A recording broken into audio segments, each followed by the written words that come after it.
New today, a temporary legal setback for President Donald Trump. A federal judge pausing Trump's effort to place 2,700 U.S. Agency for International Development employees on paid leave and recall nearly all aid workers overseas.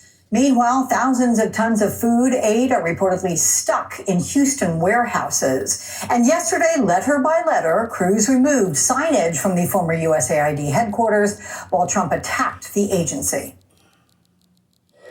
It's absolutely obscene, dangerous, bad, very costly. I mean, virtually every investment made is a con job.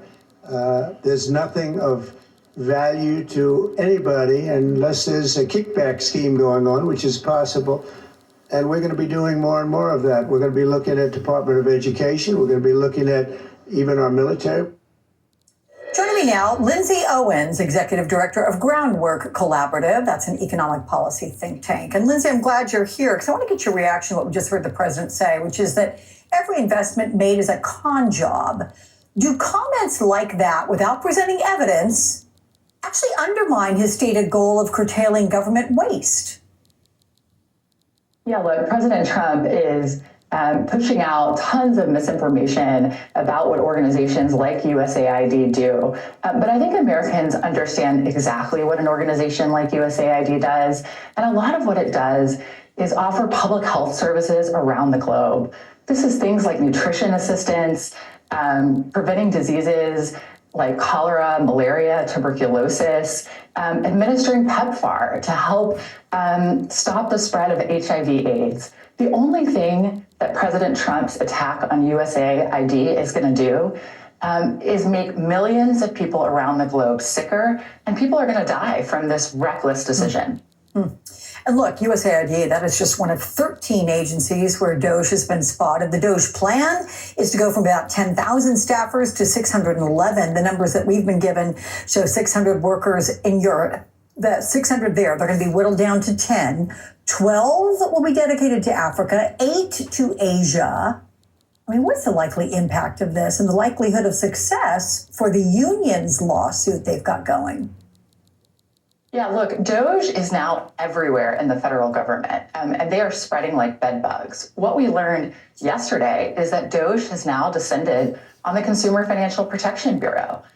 We also learned that Russ Vought, the architect of Project 2025, who is now sworn in as the top official at the department or at the Office of Management and Budget, is now running the Consumer Financial Protection Bureau. And we've learned that Elon Musk is tweeting RIP CFPB. So DOGE has their fingerprints everywhere in the federal government, and they are going after the stuff that matters the most to Americans. Attacking the Consumer Financial Protection Bureau means stopping a critical protection for Americans against financial scams.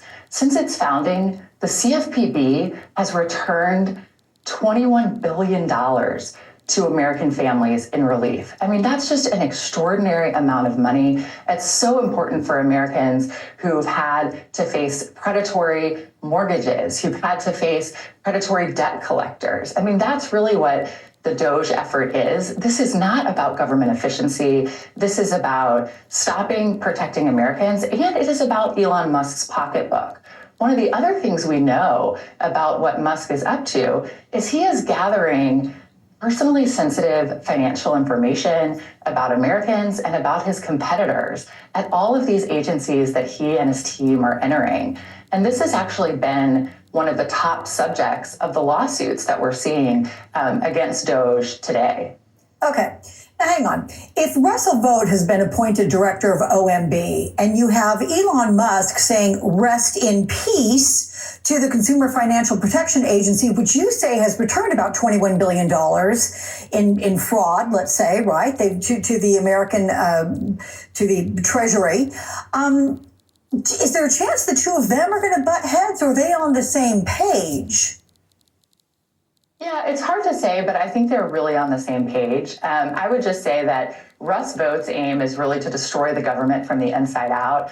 Elon Musk, I think, has likely a more sinister motive, which is also to kind of grease the skids for his new business interests. We know that Elon Musk is interested in starting his own payment app He's partnered with Visa to do that. And so he has a real interest in ensuring that the CFPB isn't blocking an effort like that. But he also has an interest in getting into something like the Consumer Financial Protection Bureau, which has trade secrets from enforcement actions against some of his likely future competitors. So this brings me to my last question, which is relative to what you've written about today the federal judge ordering that temporary block of DOJ employee access to sensitive Treasury payment systems. Yeah. You wrote about this in the column, saying that there are several reasons that Musk wants to control these payments. None of them are good. And the New York Times reports Musk allies wanted access so they could freeze foreign aid payments. So what do Musk's actions so far? What do they suggest about his motives? You just said he wants to start his own payment system, and he's already contacted Visa. Is that part of it? Absolutely. So we think he could be up to two potential things in attempting to gain access to the Treasury payment system. Most Americans had no idea what the Treasury payment system was until last week when they found out that Musk had the keys to it. But it basically just pushes out $6 trillion in payments every year, things like Social Security payments to seniors, payments to federal contractors, payments to our United States bondholders. He's interested in accessing this critical piece of fiscal infrastructure for two reasons. One is to stop payments to people and programs that he doesn't like.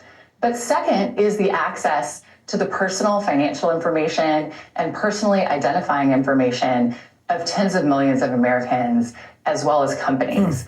And that was the subject of the AG's lawsuit last night. And the judge agreed with them and issued a temporary restraining order saying that Musk and DOJ can no longer have access to that payment infrastructure, and they have to destroy anything they've gotten so far. Let me tell you, and that access is for Republicans and Democrats alike. All right, Lindsay Owens, it's a heck of an article. Thank you so much for coming on to talk to us about it. Meantime,